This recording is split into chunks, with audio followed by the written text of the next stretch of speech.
मैंने बकरी की गिनती की, मैंने भैंस की गिनती की। अब संजोग से लोकसभा में आया हूं तो वो आंकड़े की गिनती करनी पड़ती है। Fiscal deficit, revenue deficit. अब मेरे जैसा आदमी उसमें उलझ जाता है कि बकरी गिनूं कि भैंस गिनूं कि डिफिसिट गिनूं। यहाँ आके डेफिसिट गिनो, वहां बाद में गिनो।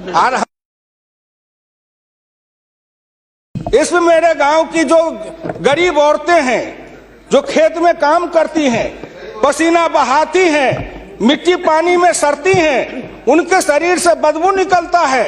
जीवन में कभी एक बार भी उनको लक्स और कौन रेक्सोना साबुन, कौन ये लिपस्टिक पाउडर ये छूने का देखने का अवसर नहीं मिलता है। क्या उसकी दुनिया को इन्होंने देखा था?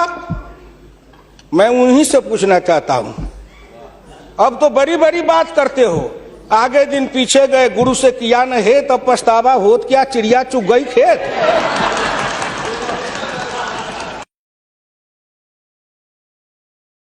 मैं 1977 में एमएलए बन के आया, इंडिया गेट के किनारे पैदल टहल रहा था। एक बड़ी गाड़ी में एक बड़ा कुत्ता जा रहा था, वो अपने मुंह को निकाल के जी लपलपाते जा रहा था।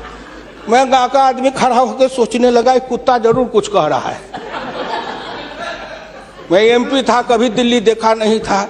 मेरे अंदर से आवाज आई कि कुत्ता कह रहा है, क्या है तू गांव का किसान, गरीब, मजदूर, पिछड़ा, दलित, तू क्या जन्म लेके करने आया है?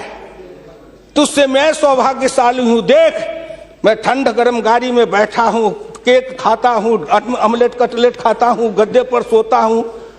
तुमने देखा हिंदुस्तान, तुमसे अच्छा मैं हूं। उस दिन मुझे लगा कि इस हिंदुस्तान के बड़े लोगों के कुत्ते भी मुझसे अच्छी जिंदगी जी के रहे हैं, और मुझे उस जिंदगी से भी बदतर जिंदगी जिलाने वाले कोई नहीं है, आप हैं।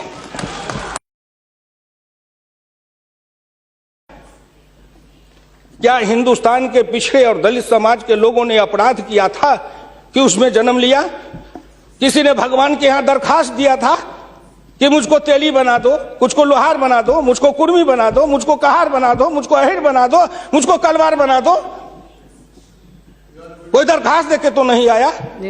आज वित्त मंत्री जी को धन्यवाद दूंगा, प्रधानमंत्री को, कि उन्होंने बजट में कुछ ऐसी योजनाएं बनाई है जिससे हिंदुस्तान के जाति प्रथा के बंधन को ढीला करने का अवसर मिलेगा।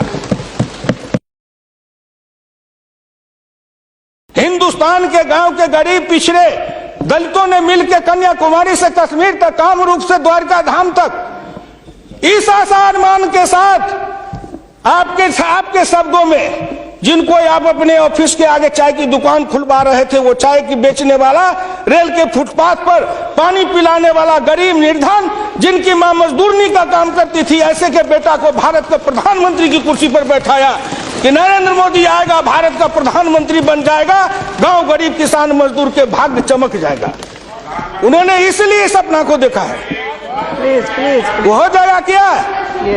ये 9 महीना में हो जाएगा। आप नेता बोलते थे, मैं सुन रहा था, मुलायम सिंह आदरणीय बोल रहे थे, मेरे साथी हैं, बरसों तक समाजवादी आंदोलन में लड़े, कि 9 महीना में तो बच्चा पैदा हो जाता है। मैंने कहा कितनी वैज्ञानिक बात कर रहे हैं, ये तो वैज्ञानिकता है, प्रकृति का नियम है, 9 महीना में बच्चा पैदा होता है। लेकिन जो बच्चा पैदा होता है, क्या वो बच्चा 9 महीना में फिर बच्चा पैदा कर देगा क्या?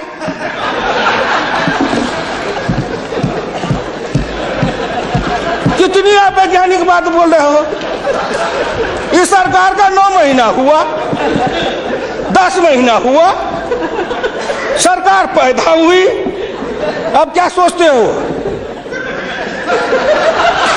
आप क्या सोचते हो? इसलिए आपसे मेरी विनम्र प्रार्थना है, कहीं पर निगाहें, कहीं पर निशाना, न कुछ मिले तो कुछ कहिए, ना कुछ मिले तो विरोधी में गए तो कुछ न कुछ तो कहना है ना, नहीं तो दुनिया कैसे देखेगी कि विरोधी का काम कर रहे हैं। इसलिए आपसे मेरी विनम्र प्रार्थना है, अगर विरोधी का काम भी करना है तो आप अपने नेताओं को कहिए कि कुछ दिन हमारे पास आए, 6 महीना ट्रेनिंग दे देंगे कि हम विरोधी थे तो क्या करते थे। अरे नाटक भी करिए तो किसी डायरेक्टर से सीख तो लीजिए। जो गरीबी का डायरेक्टर है उससे सीखे नहीं, गरीबी का नाटक खेल रहे हैं। ये गांव में नाटक